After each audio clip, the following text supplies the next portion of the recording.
Labas rytas, gerbiami spaudos konferencijos svečiai, dalyviai, bičiuliai, bendražygiai. Labai džiaugiuosi galėdama pranešti džiugią naujieną, kad prieš porą metų įsikūrusi Lietuvos sąrašo partija apsisprendė ir pirmą kartą dalyvauja rinkimuose. Ir ši konferencija skirta būtent Vilniaus miestui ir žiniai, kad Lietuvos sąrašo pakviestas Naglis Puteikis sutiko kandidatuoti Vilniuje, tapti kandidatu į Vilniaus merus. Ir Lietuvos sąrašo komanda suformavo 40 žmonių sąrašą, galinčių ir norinčių Vilnių tvarkyti ir keisti. Matote visus dalyvius, visi dalyviai yra užrašyti, trumpai pristatysiu. Spaudos konferencijos tvarka numatyta tokia. Iš pradžių trumpi visų dalyvių pasisakymai ir po to lauksime jūsų klausimų.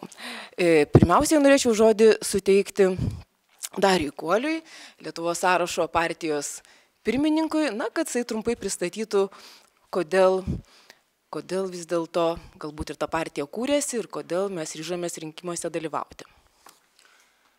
Dėkui, laba diena gerbiamuosios ir gerbėmieji.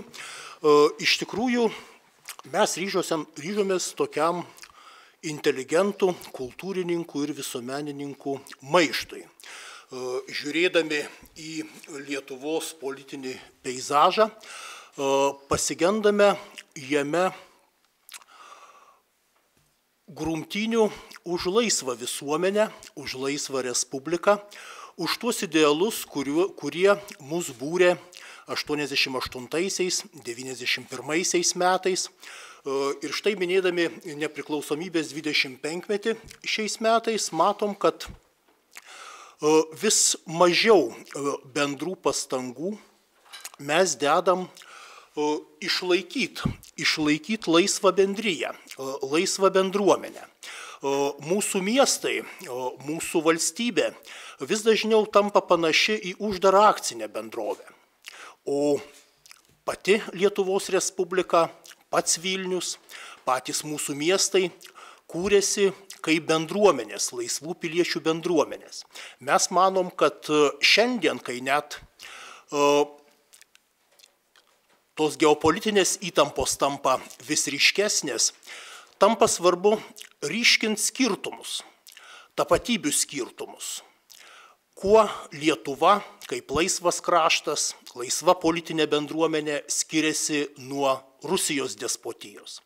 Ar mes turim tų idėjų, vertybių, nuostatų, kurios darytų mus kitokius ir iš tikrųjų ryškintų tuos idealus, kuriuos verta ginti.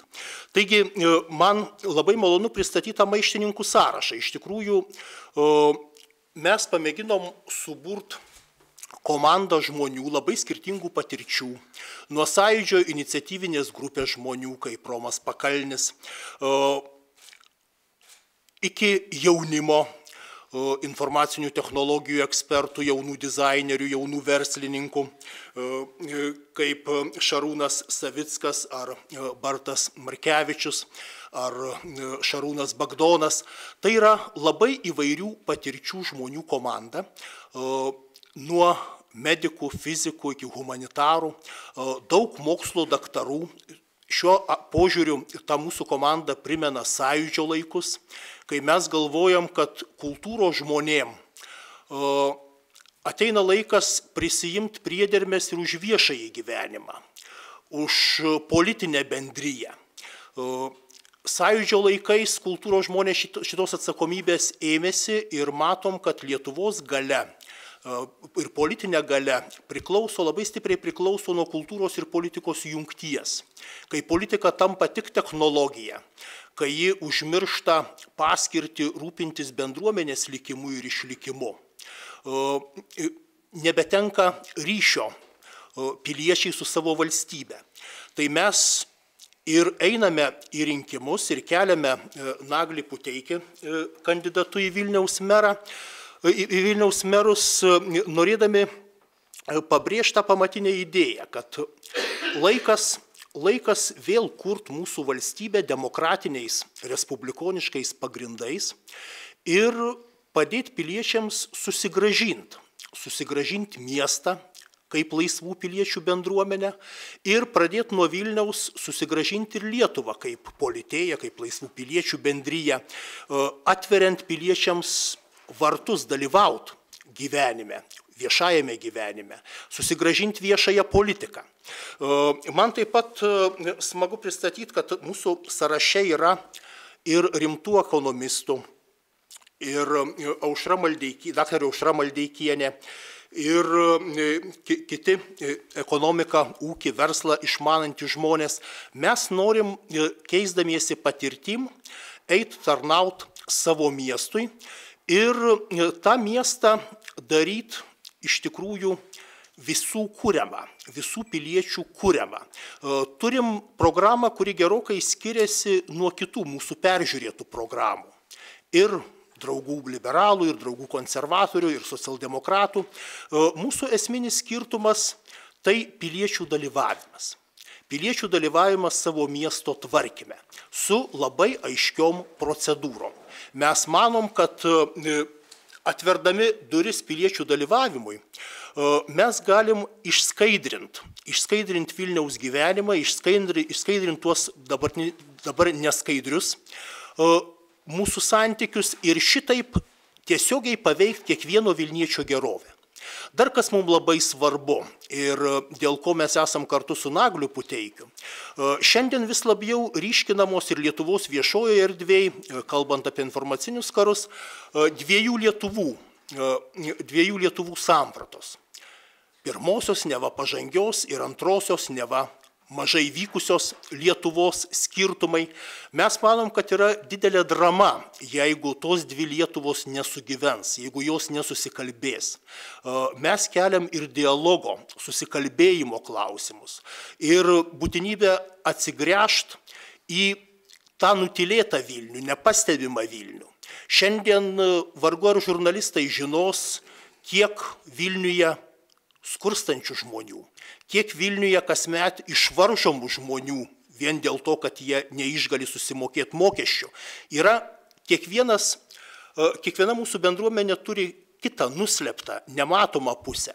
Mes manom, kad tai nutylėtai Lietuvai, nutylėtai Vilniečių daliai irgi labai svarbu suteikti balsą, užmegzti dialogą ir įpilietinti, sugrąžinti tą nušalintą antrąją Lietuvą atgal į politinį bendrąjį socialinį gyvenimą. Taigi dėl to mes turim labai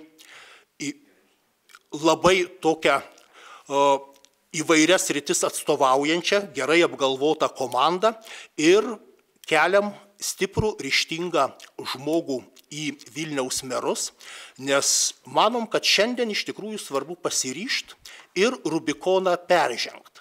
Peržengti tą politinės apatijos, abejingumo, gal ir tam tikro politinio baugulio barjerą, kuris dalį visuomenės yra ištikęs. Dalyvauti, rūpinti savo miestu, savo miesto respubliką, yra kiekvieno pilietinė pareiga, mes jos imamės. Dėkoju Dariui Kuoliui ir dabar norėčiau perduoti žodį Nagliui Puteikiui, pristatyti jo tikriausiai nereikia, gerai žinomas politikas, bet mums svarbu ir tai, kad jisai yra ir istorikas, ir paveldosaugininkas ir tikrai tikimės, kad galėtų puikiai Vilniuje tvarkytis. Sveiki. Pasirinkom šūkį peržengti Rubikoną, neatsiklaupti prieš Fortumą. Rubikonas tai senasis Zuoko ir jo verslo grupės IKOR pavadinimas, o Fortumas tai Zuoko pagrindinio oponentų Tėvynės sąjungos ir liberalų sąjūdžio proteguojama analogiška verslo grupė. Ir kodėl pasirinkom tokį pavadinimą? Jisai atspindi mūsų Lietuvos sąrašo partijos pagrindinį siekį, tai sugrąžinti žmonėm tai, ką nesąžiningi politikai iš jų atėmė. Kaip yra per prezidentinę kampaniją, aš minėjau šitą siekį sugrąžinti valstybę žmonėm, taip ir savivaldybėse dėja tas pats procesas yra įvykdytas. Aš pirmiausia turiu omeny šilumos ūkį. Iš esmės tiek Lietuvos, tiek Vilniaus savivaldybės politikai nesąžiningai elgesi, jie nepasakoja Vilniečiams ir Lietuvos gyventojams, kad Skandinavijoje ar Vokietijoje tokių komunalinio ūkio tvarkymo pavyzdžių nėra. Tenais tvarko viešosios įstaigos, kurios nesiekia pelno. Ten nėra tarpininkų arba tose schemose neatsiranda privatus komunalinių paslaugų teikėjai, kuriems tenka visas pelnas, o visos išlaidos tenka miestiečiam. Todėl mes programoje siūlome įkurti viešą įstaigą, kuri administruotų visą komunalinį ūkį, pradedant šilumos ūkiu. Dar grįžtant prie šūkio ir centrinės Lietuvos institucijų Seimo nariai taip pat nesąžiningai elgesi. Jie aiškina, kad jeigu jie laimės prieš Zuoką, aš turiu omeny Liberalų sąjūdį ir Tėvynės sąjungą, jie taikys Kauno ir Klaipėdos pavyzdžius dėl šilumos ūkio. Bet jie nepasako visos tiesos, jie nepasako, kad dėja tiek Kaune, tiek Klaipėdai šilumos kaina nėra žemiausia. Jis yra žemiausia Šiauliuose. Ir kodėl Šiauliuose žemiausia, o Kaune ir Klaipėdai yra aukštesnė? Todėl, kad tose schemose Kaune ir Klaipėdai naudojame nesąžiningi būdai, kur įvedami kiti analogiški Rubikonai, Korui, verslo subjektai, verslo darytojai, tokie kaip Fortumas ir kiti privatus šilumos tiekėjai. Tuo tarpu Šiauliai vienintelis Lietuvos miestas, vienintelė savivaldybė, kur visiškai atsitiktinai susiklostė tokia politikų koalicija, kad vis dėlto jam pavyko visą šilumos ūkį perimti savivaldybės rankas, todėl ten kaina yra žemiausia. Taigi, jeigu mes laimėsim Vilniaus savivaldybė rinkimus, mes įvesim skandinavišką, vokišką Šiaulių modelį. Lygiai analogija būtų ir su kitom komunaliniam paslaugom. Taigi, pagrindinis principas šiuo atveju būtų nepelno siekianti įstaiga ir skaidrus valdymas, nes dabar miestiečiai yra nuo šitų visų sprendimų nustumti, nors vietos savivaldos įstatymė yra didžiulis skirsnis reglamentuojantis tokį dalyką kaip apklausos gyventojų. Ne viena Lietuvos savivaldybė šito apklausų nenaudoja, o jų galėjo prieš, pavyzdžiui, sudarant sutartį su Dalkija Vilniaus savivaldybė tai padaryti. Tai jeigu mes laimėsim, mes šitas apklausas naudosime, tarsime su miestiečiais visais svarbiausiais klausimais. Dėl antrosios Lietuvos, apie kurią vienas garsus publicistas svajoja, kad antroji Lietuva išmirs arba išvažiuos. Tai Vilniuje turbūt geriausiai atsiskleidžia antrosios politikų elgesys su antraja Lietuva. Aš turiu omeny su žmonėm, kurie yra socialiai atskirti, kurie nemoka gyventi, nesugeba dėl kokių nors priežasčių prisitaikyti prie dabartinės situacijos, kurie patiria skurdą, kurie klimpsta alkoholizmo, lošimų priklausomybės liūną, kurie yra neįgalus ir panašiai, arba kurie gauna pernelyg mažą pensiją ir jiem nebeužtenka tų pinigų netgi maistui. Tai Vilniuje yra šita prasme geriausias pavyzdys, kokią valstybė ir savivaldybės taryba teikia paslaugą šitiem žmonėm. Jie sukuria tankiausią Europoje alkoholio parduotuvių tinklą, tankiausią greitųjų kreditų, visą parą veikiančių lombardų, patį plačiausią lošimo aparatų tinklą. Ir žmonės, jeigu jam trūksta pinigų, prisiskolina, prisiperka alkoholio ir prasilošia. Tai čia taip Lietuva ir Vilniaus savivaldybė teikia tokią paslaugą šitiem žmonėm, kuriem Vokietijoje ar Skandinavijoje yra socialinės rūpybos departamentas teikia priešingas paslaugas. Tai yra gydo jos nuo alkoholizmo, globoja, suteikia jam darbo vietas ir beje tos darbo vietos suteikiamos savivaldybės kontroliuojamose komunalinėse įmonėse. Tai šiuo atveju Lietuvos ir Vilniaus politikai ir dabartiniai kandidatai į merus ir dabartinis meras elgesi nesąžiningai, nes jie nepasako, kad vis dėlto ta demokratija, europinė demokratija, nieko bendro su tuo, kas yra Lietuvoje realizuota ir Vilniaus savivaldybėje realizuota, nieko bendro neturi. Tai šitos tikslus bandysim pasiekti kartu su inteligentais, kartu su kūrybingais žmonėm, jų koncentracija Vilniuje yra pati didžiausia ir aš drįsčiau pavadinti šitą sąrašą daktarų sąrašu, nes joje yra beveik 10 mokslo daktarų. Tai kai kurie politologai tiesiai šviesiai sako, kad Lietuvos politikų problema yra tai, kad valdo trejetukininkai. Turiu omeny žmonės, kurie mokyklose ir aukštosiuose gaudavo žemiausius pažymius.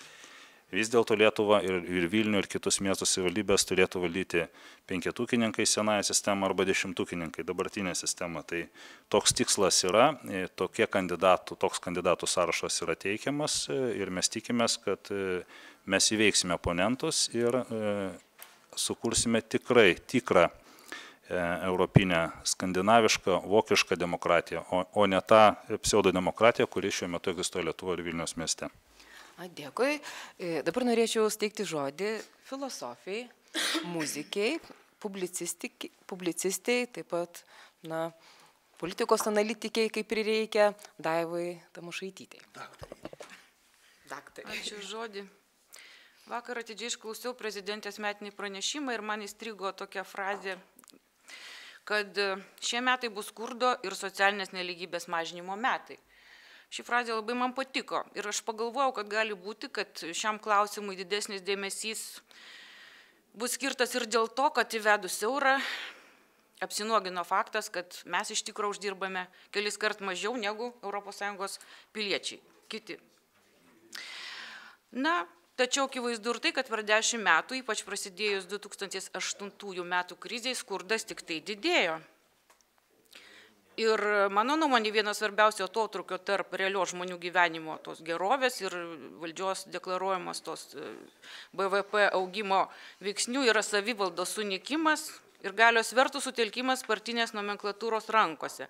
Taigi ta partinė nomenklatūra išties padarė viską, kad piliečiai tiesiogiai negalėtų dalyvauti valstybės valdyme. Aš pati iki 11 metų buvau Senamiesčio seniūnijos bendruomenės atstovė arba seniūnaitė. Iki krizės pati surinkau 500 parašų, bendravau su savo apylinkės gyventojais. Per tą laiką šitą pavyko, aišku, nuveikti jų labui. Tačiau išaiškėjo ir kitas dalykas, kad Senamiestyje ypatingai, kaip ir visam Vilniaus mieste turbūt, kadangi tai yra sostinė, pirmauja verslo, stambaus kapitalo interesai, o ne žmonių poreikius, nesižvelgiama žmonių poreikius. Ir galbūt dėl to nebuvo sukurta 7 apylinkių seniūnaičių taryba, o pagrindinis veiksnys, aišku, buvo tas, kad savivaldybė neskyrė lėšų savivaldos funkcijoms vykdyti. Taigi buvo neįmanoma, ką nors net pradėti daryti. Na ir kai susidūriau su tokia siena, iš centro uždara neperžengiama siena, kai iš tikrųjų ta savivaldybė labiau panėšė į tokį sovietinį vykdomąjį komitetą, o netarnauja žmonių interesams, teko tiesiog stebėti tokį keistą procesą, kai bendruomenėje, sakykime, didėjo žmonių apatija, nepasitikėjimo sistema, kai žmonės pradėjo skaldytis pavieniui, bandyti spręsti tas visas buitinės problemas ir kitokias problemas. Tai Lietuvos sąrašo programoje yra pastanga ir toks punktas, kad visus blogiausius didžiausią žalą miestui padariusius sprendimus valdžia yra priėmusi slapta nuo miestiečių ir būtina tai atitaisyti. Kad savo sprendimus reikėtų grįsti privalomomis viešosiomis konsultacijomis, viešaisiais klausimais ir sugrąžinti tą valdymą patiems Vilniečiam. Nes mano nuomonė, patys Vilniečiai, tik tai, kurie savo gyvenamosiuose teritorijose, geriausiai žino, ko jiems reikia ir turi teisę reikšti savo pilietiškumą.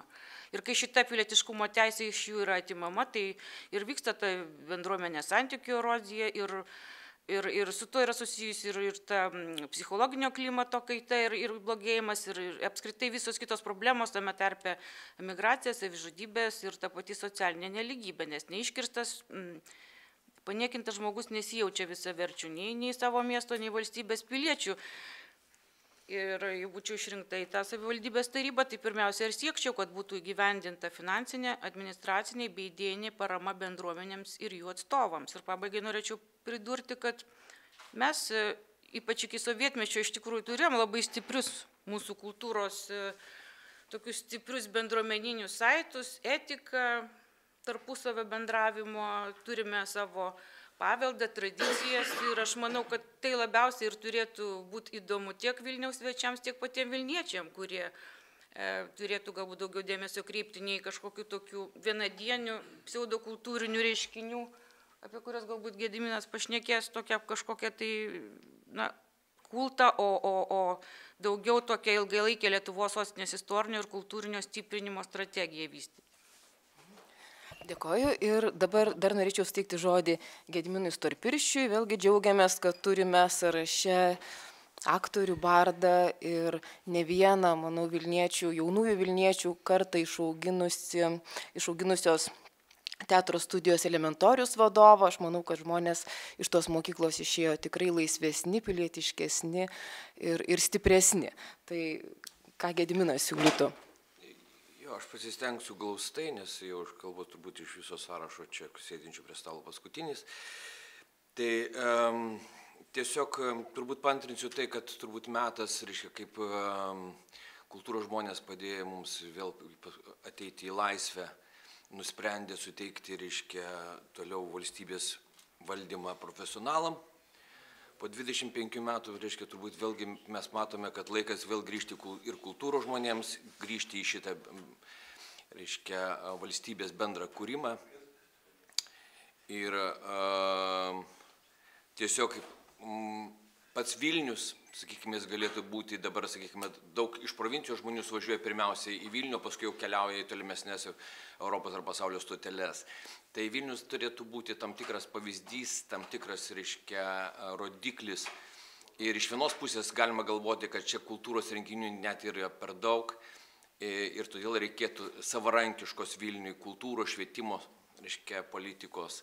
Ir turbūt daugiau kreipčiau dėmesio į tai, kas yra būdinga, kas gimsta Vilniuje, kad žmonės atvažiavę, jiems nėra įdomu pamatyti tos pačius McDonald's ar pamatyti tas pačias šventes, kurios yra bet kur kitur. Ir tada, sakykime, atkreipkime dėmesį, kad Literatų gatvė yra graži mūsų menininkų iniciatyva pagerbti mūsų kultūros žmonės. Ir tai jau tampa traukos taškų visų turistų grupių, ar ne? Graži iniciatyva Andriaus Mamontovo gatvės muzikos diena, kuri jau sklinda per visą pasaulį, turinti čia. Yra Bardų festivalis, tai aš idėja, iš kur iš čia, reiškia, jisai plečiasi, auga ir turi, reiškia, atgarsius kitose šalyse ir jie naudojasi mūsų modeliais, tai, ką mes atradę čia. Ir aš manau, kad Vilnius yra pajėgus turėdamas tiek kultūrinio ir intelektualaus, reiškia, aš kalbu apie aukštąsias, aš kalbu, kad laikas vėlgi gražinti į valstybės kūrimą mokslo akademiją, kuri turi sukaupus iš tikrųjų aukščiausių lygio, reiškia, specialistus, bet jie ilgą laiką buvo, reiškia, kažkaip tai lyg tai išstumti iš valstybės kūrimo tokio proceso ir taip toliau. Taip, kad yra daugybė darbų ir aš tiesiog, reiškia, savo asmeniu kviečiu žmonės patikėti, kad vėl burdamiesi į bendruomenės ir rūpindamiesi savo miestų, savo aplinką, mes galime kurti, reiškia, bendrą visų gyvenimą ir kad patikėtų, kad, kaip čia pasakyti, kad į tam tikras visuomeninės pareigybės galima eiti ne vien, reiškia, aiškiai suformuluotai, žinant kažkokią, reiškia, pelno rezonansą, ką tu už tai gausi, kad visam pasaulyje yra, reiškia, ne vienas festivalis, bet koks teatrinis, muzikinis, kultūrinis festivalis nevyksta be savanorių. Ir tai yra labai graži misija. Aš manau, kad ir mūsų verslo žmonės galėtų daugiau skirti mūsų kultūros, reiškia, garsinimui pasaulyje. Jeigu mes išverstume, sakau, nors vieno geriausio kokio rašytojų knygai į 3-5 kalbas pasaulyje, mes tiesiog nuveiktume tikslingai panaudodami lėšas, mes nuveiktume kur kas daugiau, reiškia, ir kryptingiau. Ir tai galima sutvarkyti. Taip, kad aš tiesiog nesiplėsdamas, reiškia, kviečiu žmonės vėl aktyviau dalyvauti bendruomenės kūrime ir, reiškia, miestų kūrime ir šalies kūrime. Dėkoju ir galbūt dar Darius kokiu sakiniu norėtų apibendrinti prieš perleidžiant iniciatyvą žurnalistą. Gal šiek tiek papildydamas Gediminą. Iš tikrųjų, mes šiandien žiūrėdami į Vilnių matom labai daug neišnaudotų galimybių. Iš tikrųjų, Vilnius yra sutelkęs patį didžiausią intelektualinį, kūrybinį, kultūrinį Lietuvos potencialą. Labai senų tradicijų istorinis Europos miestas. Ir tas visas kūrybinis potencialas Vilniaus nėra išnaudojamas. Mes manom, kad Vilnius iš tikrųjų gali turėti savarankišką, labai brandžią švietimo politiką, jungt bendrojo lavinimo mokyklas su menų akademijom, su universitetais ir neatsisakyti turinio politikos, švietimo ugdymo turinio politikos. Vilnius gali ir privalo ugdyti savo miesto, Vilniaus patriotus. Ir čia gali gyvendinti labai daug įvairių edukacinių programų, atverdamas mokslo kultūros institucijas vaikams, jaunimui, ką daro Paryžius, ką daro kiti brandus vakarų miestai. Ir čia matom labai daug iš tikrųjų neišnaudotų kūrybinių galimybių, kurias, atėję į savivaldą, kūrybingi žmonės arba kultūrinę atmintį, paveldosauginę patirtį turintis meras gali tikrai padaryti sėkmingiau negu šiandien turint tiesiog atsiribojimo tam tikras praktikas, atsiribojimo nuo miestiečių praktikas. Ir dar mes taip pat galvojam, kad labai svarbu būtų Vilniui turėti modernę socialinę sveikatos apsaugos politiką, grįstą būklės analizę, miestiečių poreikių analizę. Turėdami rimtą mokslinį potencialą, mes labai dažnai nedarom tokių pamatuotų, pasvertų į miestiečius taikliai orientuotų sprendimų. Ir mūsų komandoje yra tų profesionalų ir medikų ir kitų, kurie tiesiog mato galimybės Vilniaus politiką, socialinę sveikatos politiką padaryti daug veiksmingesnę ir orientuotą į labai konkrečius rezultatus. Iš tikrųjų, turint galvoj Vilniaus bendruomenės ilgamžiškumą, jų solidarumą, socialinį solidarumą. Čia dar daug labai neišsemtų dalykų. Ir aš dar noriu priminti, tiesiog gal apibendrinamas, pagrindinę mūsų nuostatą, kad Vilniečiai yra pajėgus, bendruomeniški Vilniečiai, tvarkyti miestą savarankiškai.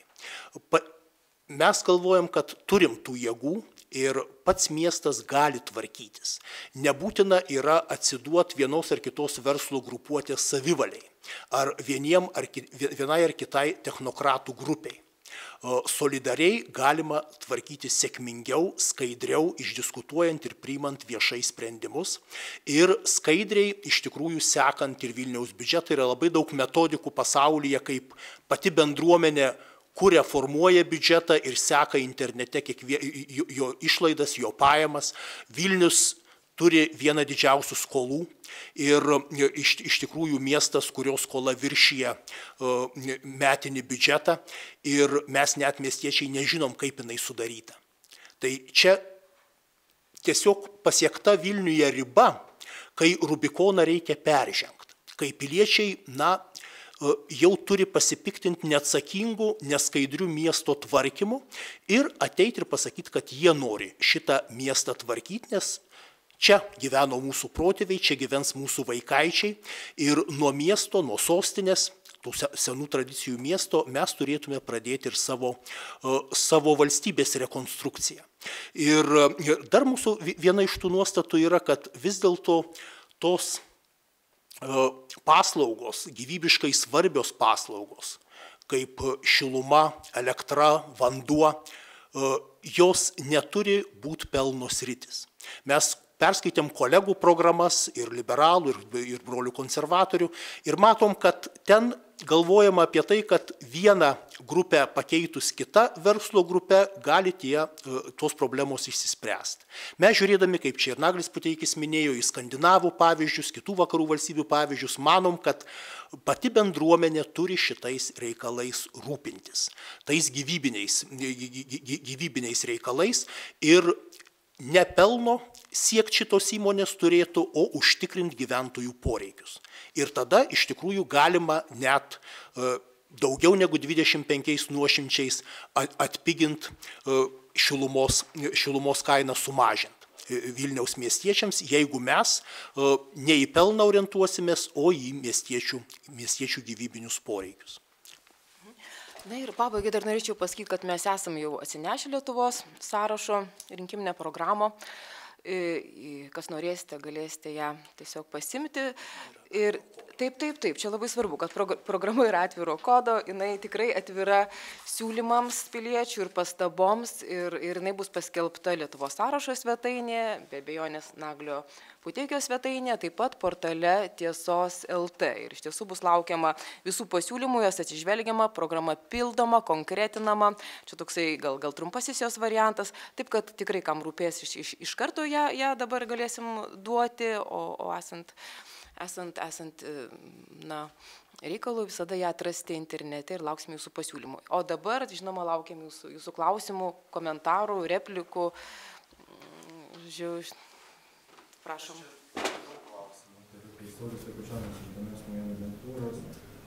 Pirmininkė dar klausimas, kiek vietų taryboje tikitės?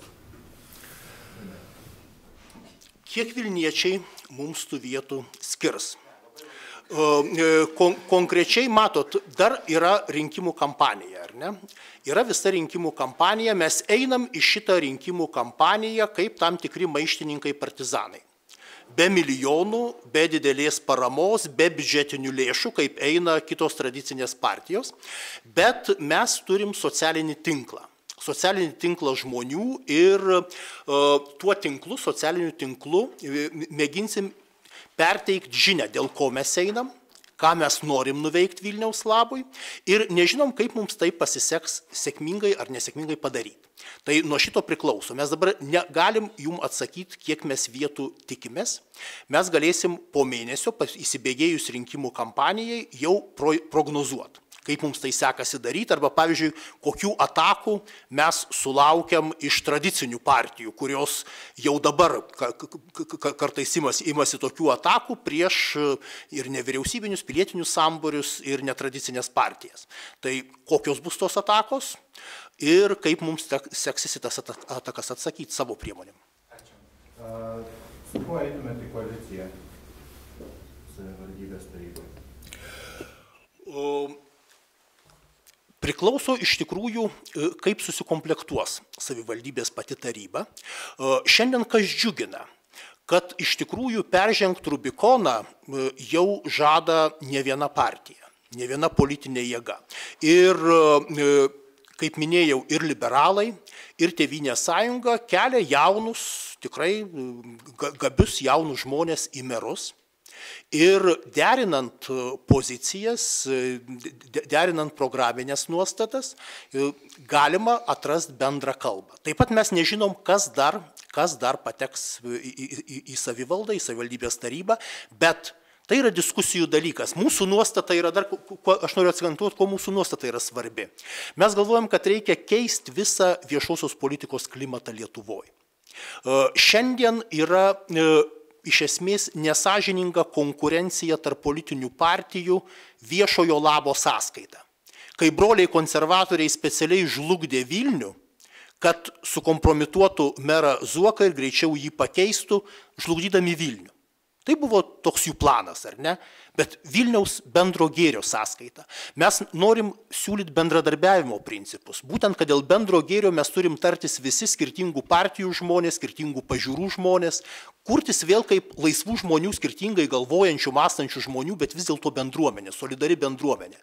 Tai mes iš tikrųjų norim bendradarbiauti, bet neatsisakyti savo idėjų, principų ir vertybinių nuostatų.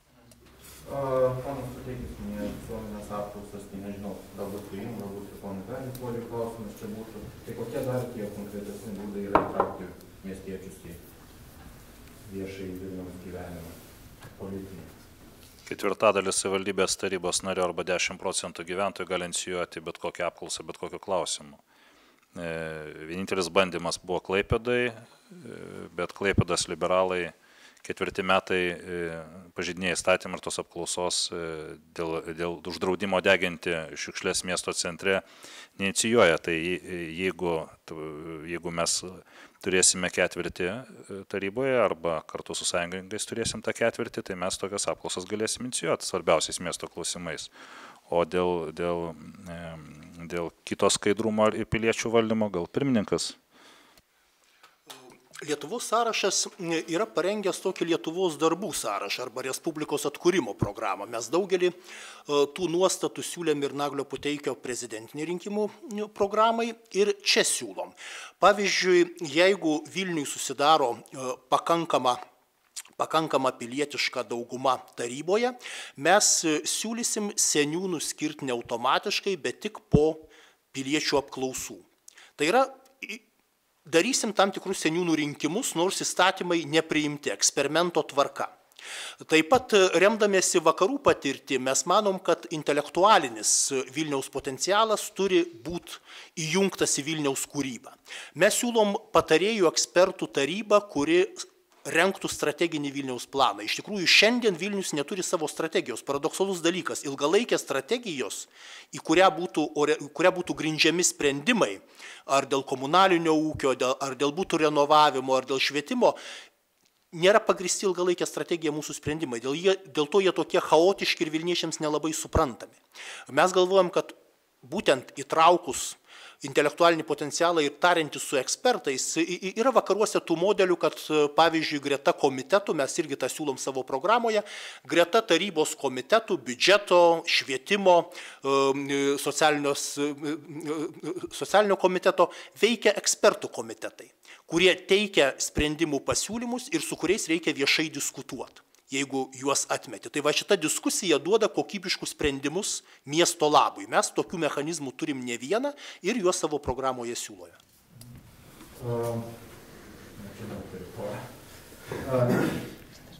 Jie tokių labiau viešoje erdvėje išaktualuotų aktualijų Vilniaus miesto skola be abejo ir darželių, vaikų darželiuose programa daugiau negu 1000 vaikų šiandien nėra vietų darželiuose. Kaip ketinate žadate likviduoti šitą problemą?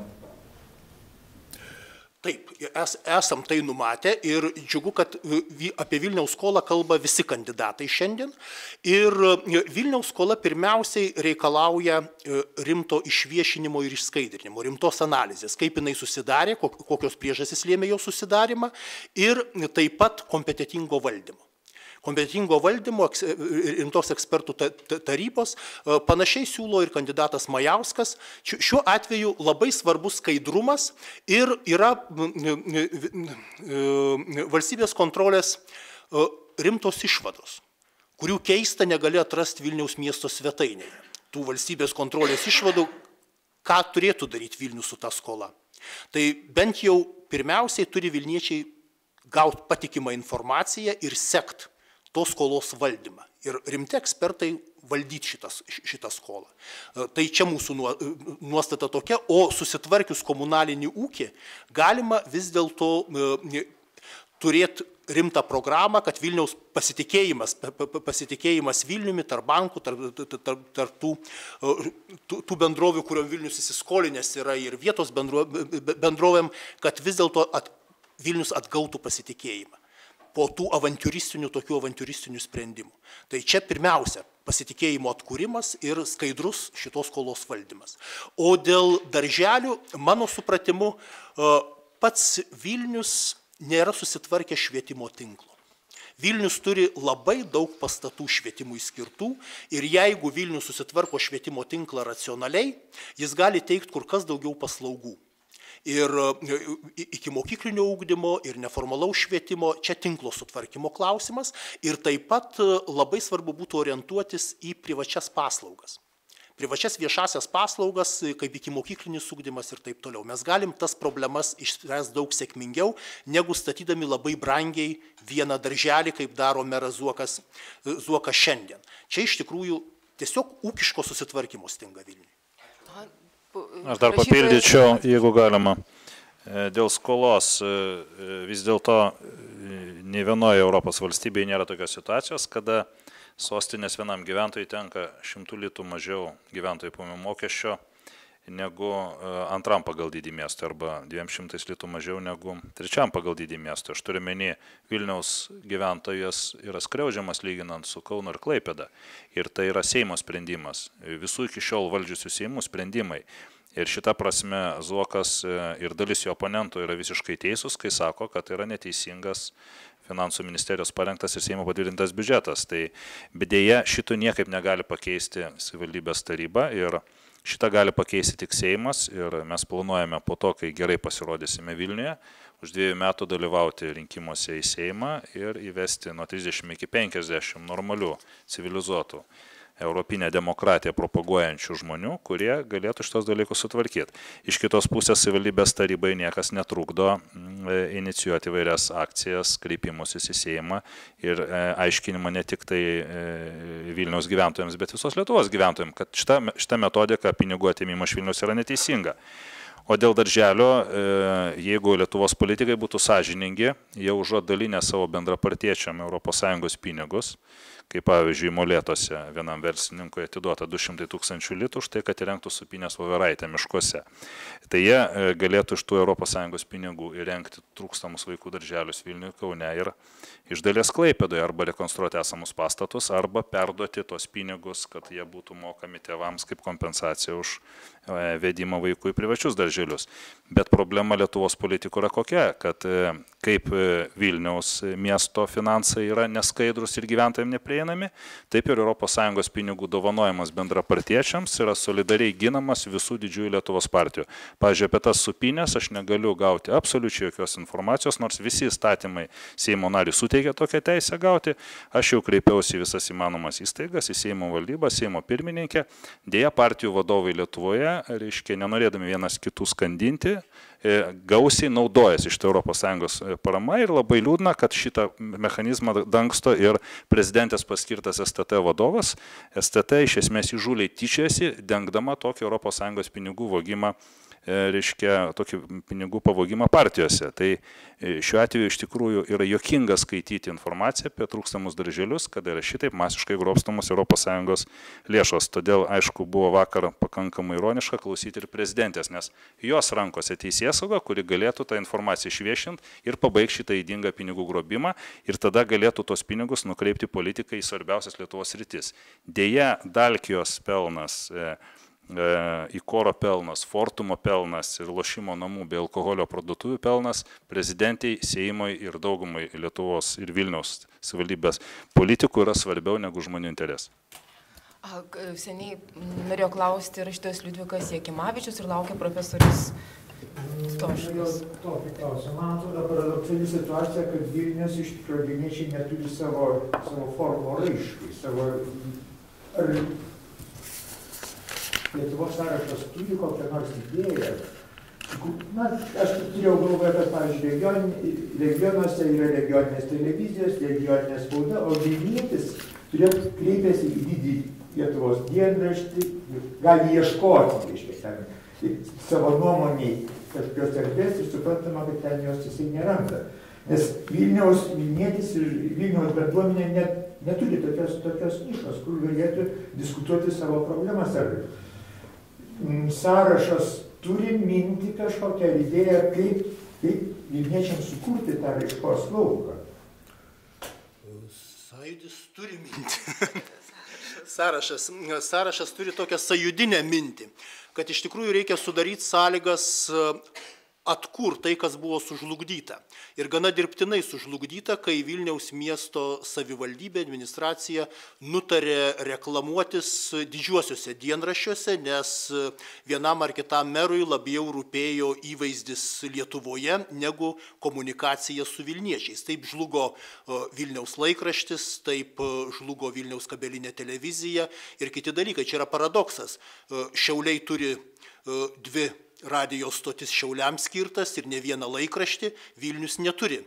Neturi tiesiog pilietinio forumo, kur piliečiai galėtų kalbėtis tarpusavį apie miestui civitas svarbias problemas. Taigi sudaryti sąlygas, ne patiems teikti, bet sudaryti sąlygas atsikurti tai, kas sužlugo, dirbtinai sužlugo, yra labai svarbu. Ir čia vienas iš to pilietinio forumo kūrimo tokių uždavinių.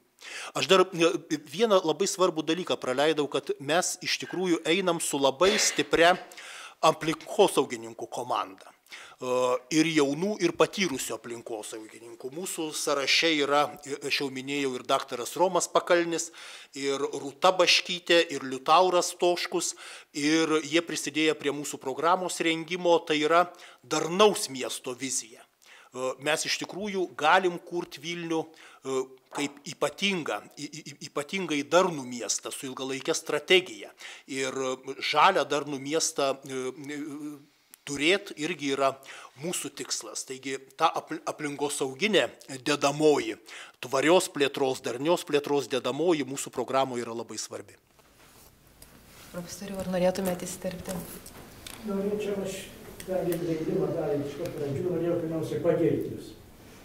Pasidžiaugti, kad atsirado tokia jūsų komanda, kad jūs manot, kad tas intelektualinis potencialas gali būti sukeltas, to individualizmo meno, kurį ypač tarp labai daug buvo, tai kad jau peržengė per save ir ryštasi tokiam darbui, tai yra garbėjams, kaip jūs organizavo. Ir viltis ta, kad jūs suradot žmogų, kuris tiktų tai lietuvių patarlei, tai tiko Kirvis Chota. Turbūt tarp jūsų kalbėsenos ir gerbiamo Naglio užsiangažavimo, ir kažkokia giminystė. Jis irgi yra istorikas, profesionalas, jis nemažai prisidės prie tos istorijos gaivinimo, štai kodėl to labai viltingas tas jūsų pasirodymas. Ir tik tai jis gali labai greit apsvaiginti, mano galva, kad kadangi čia yra daug gražių vardų, yra kitų, yra akademijų nuopelnų, bet komandinis darbas yra labai skirtingas daras, kurį jūs gerai žinote. Šitam komandiniam darbui bus baisiai sunkus uždavinys. Tai būtų žinoma linkėjimas, kad jūs sugebėtumėte tą įveikti, jūs turėtumėte kiekvienas vis labiau vienas kito petį, pagelbėti vienas kitiems ir turbūt burdami tuos žmonės, kurie būdami už jūsų net sąrašo, galėtų šiek tiek gal kartais ir patalkinti ar pakomentuoti ką nors.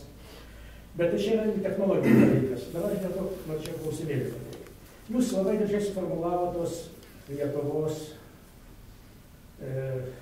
atkūrimo ar sugrąžinimo Lietuvai valdžios. Čia labai gražiai formuluoti buvo, jūs išreiškite labai trumpa formulė, ar iš čia yra ta upė reikia peršokti. Va šitoje vietoje, kai reikia peršokti, aš jau pradėjau nerimauti. Kaip jūs šoks? Kadangi dabar baisiai daug diskutuojama apie savivaldos formas, yra daug projektų. Kiek aš atsimenu, jau apie 15 metų tie projektai svarstomi. Nežinau, kaip jūs žiūrėtis nieko nepasakėte. Jūs sakėte, kad demokratijos nėra, bet pats pasakymas demokratijos nėra, tai yra tik tai toks ideologinis pareiškimas. Uždavinys yra, kaip padaryti, kad demokratija funkcionuotų realiai. Kitaip sakant, kaip reikėtų reformuoti savivaldą. Ne visai gerai sakinį pradėjau. Kaip reikėtų organizuoti žmonių struktūras, kalbu apie organizavimo būdus, kad jie pavirstų iš tikrųjų kurti demokratiją, ne per atskirus susitikimus, sakysime, su kokiais komitetais ar ekspertais, bet kad ji pati funkcionuotų kaip demokratinė sistema. Ar, aš sakau, mano įsitikinimu, Lietuvoje apskritai savivaldos nėra. O jeigu nėra, reikia sukurti organizacinę struktūrą. Kiek tų struktūrinių grandžių turėtų būti? Jūs suprantate, jūs galite atsiremti prašiausiai tą padėtį, kad Seimas nėra priėmęs tokių sprendimų, jūs negalite laisvai čia manipuliuoti, bet viziją turėti privalu, nes kiekvieną sprendimą priimant reikėtų orientuotis į galimybę tokias struktūras turėti kaip idealų modelį. Tai priėjo tą rodos ir kaip tą šuolį padaryti, kad būtų struktūra pati savaime funkcionuotų, ne iš geros valios. Ar jį panorės, ar nepanorės, pavyzdžiui, partneriai, arba tie pagalbininkai ateis irgi ne visada geri patarėjai. Kad pati struktūra save taisytų. Tai vis, kad būtų demokratija ne verbalinė, neįsipareigojimai, bet demokratija funkcionuojanti. Kad žmonės dalyvautų savo veiksmais demokratija. Demokratija nieko nereiškia, jeigu žmogus nejaučia pats, kad jis valdo savo pateikalus. Tai vis, kaip sukurti struktūrą, kad ta struktūra veiktų kaip save tobulintantis, save kontroliuojantis. Jų daug modelių yra, irgi aš jų žinau. Čia esminį klausimą jūs keliat, profesoriau, ačiū už jį ir mes jį taip pat kėlėm patys savo ir siūlom tokį sprendimą, kad vis dėlto Lietuva pirmiausiai turi įsivest pirmosios grandies savivaldą, kurią turi visos Europos valstybės ir kuria didžiavosi Estų aukščiausios tarybos pirmininkas pirmasis Arnoldas Riuitelis, kuris kaip didžiausią darbą nepriklausomos Estijos savo darbo pasakė, mes atkūrėm savivaldą. Tai yra ta pirmąją seniūnijų grandį.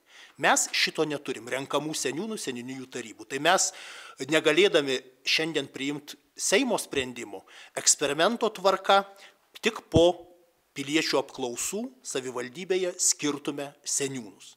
Taigi jau įsivestume tam tikrus mechanizmus. O paskui visa atskaitomybė savivaldos ir dar mūsų įsitikinimu, irgi po diskusijų, mes siūlytume anglosaksišką variantą Lietuvai. Tai tiesioginiai rinkimai, nesąrašiniai rinkimai, o tie rinkimai, kurie kiekvieną žmogų, išrinktą žmogų susietų su vietos piliečiais. Tas anglosaksiškas variantas po visų diskusijų atrodo Lietuvai būtų tinkamiausias. Ir į Seimą rinkti vienmandatėse, ir į savivaldybę, kad savivaldybėje mes turėtume savo atstovus. Dabar mes tiesiogiai turim tik prezidentę išrinktą ir pusę Seimo narių. Savivaldybei mes neturim savo atstovų, tiesiogiai rinktų. Tai va čia yra iš tikrųjų tos savivaldos kertiniai slenkščiai, kuriuos reikėtų įveikti. Mes kurtume seniūnijų tarybas. Renkamas, taip, žemesnės grandies, kad renkami seniūnaičiai sudarytų seniūnijos tarybą, o seniūnijos taryba turėtų ūkinį savarankiškumą kartu su seniūnu. Įdomu kandidatai į merus. Komentarai visa, jūs turi savo koncepciją. Reikia sugrąžinti 94 panaikintas rinkimus į apylinkių seniūniją arba valsčių tarybas. Nes vienintelė Europos valstybė, kuri šitą pagrindinę žemiausią savivaldos grandį panaikino, yra Lietuva. Visos kitos paliko. Todėl kitose valstybėse partijos priverstos rinktis ne pataikūnus kaip Lietuvoje, o priverstos rinktis ryškiausius bendruomenių lyderius, kurie sužibėjo šitose apylinkių tarybose, kurie sužibėjo tose rinkimuose ir savo veiklą sužibėjo. Taip yra Lenkijoje, taip yra Latvijoje, tos pavyzdžius galima paskaityti ir todėl ten partijos atstovauja rinkėjus, todėl negali jos nuslysti kaip Lietuva į žūlų ES pinigų dalinimąsi. Todėl Latvijos ir Lenkijos partijos gali iškelt kandidatus, galinčius laimėti rinkimus aukštesniuose savivaldos lygmenyse. Lietuvos partijos priverstos siųsti Seimo narius, nes neturi savo kandidatų, neišsiaugino. Todėl aš labai džiaugiuosi, kad, pavyzdžiui, Šiauliuose, Alytuje, Klaipėdoje laimės nepartiniai. Tikiuosi, pavyks tai padaryti ir Vilniui. Ir turim dar vieną klausėją. Pareigotą klausimėlį savo. Tai vis dėlto, ar jums nereikėtų kaip tik su šito principu eiti į rinkimus? Juk aš negirdėjau ne vienos iš partijos, kuri šitą klausimą kelia. Tai tokia ir bus. Tokią koaliciją formuosime už 1,5 metų ruošdamėsi rinkimams į Seimą. Šitas punktas programui bus, telksim šalininkus. Aš tikiuosi gausybę šalininkų iš dabar Lietuvoje pakilusių taip pat į maištą prieš šitą partinę savivalę, prieš šitą supuvusių partijų savivalę. Tie rinkėjų komitetai, jie turėtų sugrąžinti Lietuvą Europos valstybių tarpą. Būtent per tą mechanizmą, kad po 2 metų mes visi gerai pasirodę savivaldos rinkimuose eisime į Seimą kartu su kitais demokratiškai nusiteikusiais piliečiais ir sukursim milžinišką frakciją Seime, kuri pirmų žingsnių sugrąžins tai, kas yra panaikinta 24 metais. Tai yra rinkimus į valsčių tarybas. Tai bus garantija, kad prasidės partijose demokratiniai procesai, partijos bus priverstos rinktis savo žvaigždės būtent iš tenais. Prasidės normalus partijų gyvavimas Lietuvoje. Partijos Lietuvoje susiremontuos. Dabar jos negali susiremontuoti. Bet kas kurtų partiją, ją plūsteltų ES pinigų ištroškę žmonės, reiškia, iš kitų partijų, arba tie, kurie dar niekur nepateko, ir tos partijos tiesiog supūtų nepradėjusios veikti, kaip yra supuvusios dabartinės. Taigi čia toks būtų pirmas uždavinys už 2 metų. Bet dabar reikia visiems treniruotis savivaldybių rinkimuose, ypač Vilniui. Aha, ačiū ir dar turim porą minučių ir paskutinį klausimą. Juozas Dapšauskas, Tipiu.lt. Ir čia, aišku, nors matosi, kad šie rinkimai savivaldos jau daugiau pasiruošimas naujiems, reiškia, rinkimams padaryti kažkokį naują tokį žingsnį, bet daugiau atkreipčiau dėmesį ir gal grįžčiau prie vis dėlto Vilniaus situacijos. Tai būtų klausimas Nagliui Puteikiui rinkimuose į prezidentą. Vis dėlto, žiūrint, aišku, pagal Lietuvos mastu, tai surinkot gana nemažą dalį, bet Vilniaus mastu, vis dėlto tas populiarumas Vilniui nebuvo jūsų labai didelis. Ar nematytumėt, kad vis dėlto turėtumėt kažkaip telkti bendrai visas jėgas, vadinkim, sąlyginai nesisteminės, ėjot su tautininkų partija, galbūt, sakykime, Valstiečių žaliųjų sąjunga ir visos kitos, kurios yra, sąlyginai sakant, nesisteminės, bet kad juos jau iš anksto telkti, kad vėl, kad nebūtų tie, nes jeigu gausi tiek, kiek gavo per prezidento rinkimus Vilniuje, tai jūs, tiesiog būsit pralošę. Bet kad būtent telkti visus nesisteminus, kad jūs galėtumėt surinkti bent kažkokį rimtesnį procentą, o ne kad, taip figūruoti, aišku, kalbėti, kelti tą protesto elektoratą, aišku, tada užsitikrinant vietą apmokamą kažkokioj valstybiniai institucijai, bet nuo to visuomenė nieko neapsikeitė, kad jūs dalyvavote prezidento rinkimuose, kas pasikeitė nuo to? Tai Lietuvos sąrašas to ir užsiima jau senai ir aš labai džiaugiuosi, kad jis išrideno savo pabūklus ir iš šitos kautynės turime dėl Vilniaus miesto mero ir Vilniaus miesto savivaldybės tarybos. Tai yra čia ženklas visiems Lietuvos gyventojams, kad tie žmonės, kurie nori demokratijos, tikros europinės demokratijos, tikros skaidrumo, jie visi privalo eiti rinkimus. Normalioje valstybėje visi piliečiai, kurie nori keisti blogus dalykus gerais, eina į rinkimus, nesigėdėja ir ieško visais būdais mechanizmų, kad galėtų dalyvauti, pasiekti, tapti, atstovauti ir Šveicarijoje atstovauti, būti Seimo nariu ar savivaldybės tarybos nariu yra garbė Kanadoje, Amerikoje. Tai mes šitą irgi pasieksim. Čia tik tai yra laiko klausimas, o kaip sporto varžybose yra atrankinės varžybos, yra olimpinės varžybos. Aš nematau jokių didelių problemų. Vilniaus gyventojai gauna labai vienpusišką informaciją iš savo partijų, yra labai prie savo partijų prisirišę. Per šitą rinkimų kampaniją mes pabandysim parodyti, kad jūs galite balsuoti už Zuoką, turėsit tą pačią šildymo kainą, tai yra aukščiausia Europoje. Jūs galite balsuoti už liberalus ar konservatorius, turėsit keliais centais mažesnę šilumos kainą, kuri bus susijusi su kita privačia grupė, su Fortumu.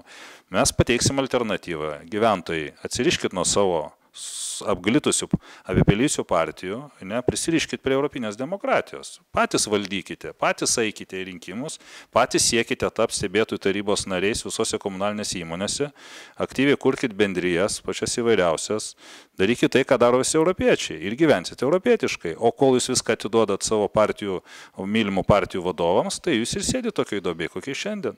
Kol partijos Seime balsuos už alkoholio plačiausią tinklą Lietuvoje, tol žmonės bus žudomi prie barų. Nutraukite šitą, susiaurinkite tinklą, padarykite jį truputį mažesnį, žudynių sumažės. Apšvieskite perėjas. Kodėl pinigai eina, vėl nežino kur, bet ne perėjo apšvietimą. Apšvieskite perėjas, žmonių žus mažiausiai Europai. Dabar žūna daugiausiai. Tai čia viskas, kaip sakant, šiandien viskas yra pradžia.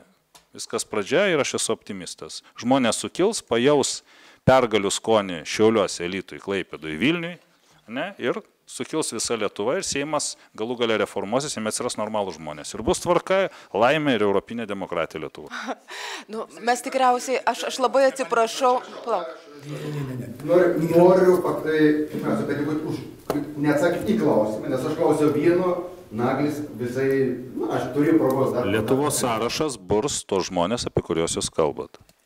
Mes turime tokį įsipareigojimą baigti spaudos konferenciją 11-12 valandą, dabar jau yra po 12 ir tiesiog gerbdami šeimininkus, kurie mus čia priėmė, dėja turim baigti spaudos konferenciją, bet ne diskusijas. Iš tiesų, programa bus atviro kodo.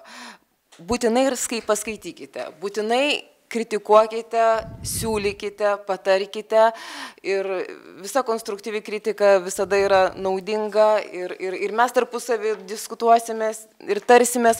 Taip, kad manau, šita spaudos konferencija tai yra tikrai toks, tam tikras prisistatymas ir tikimės bendrauti ir toliau. Ačiū labai visiems susirinkusiems. Vilniaus daktarų sąrašas neturi tiek pinigų, kad apmokėtų 2 valandas.